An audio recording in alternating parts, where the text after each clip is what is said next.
So with AnyDesk, what you can actually do is you can go ahead and chat during the remote sessions as well. Let's say, for example, I'm going to go ahead and access out this computer. So let's just go around over here and connect it out right here.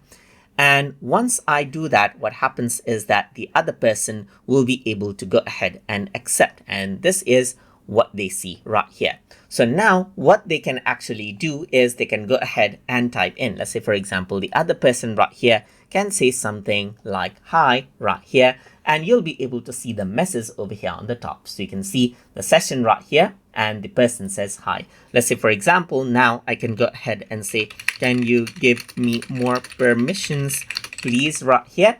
And then what happens is that I can go ahead and type these in, hit the send button, and you can see that this is what you have. And the other person will be able to go ahead and type out right here whatever they want, hit the send button. I can't actually do it from over here because the permission is not enabled, but as soon as they do that, you can see that you get the reply right here. And that is how you can go ahead and chat during the remote sessions inside of AnyDesk.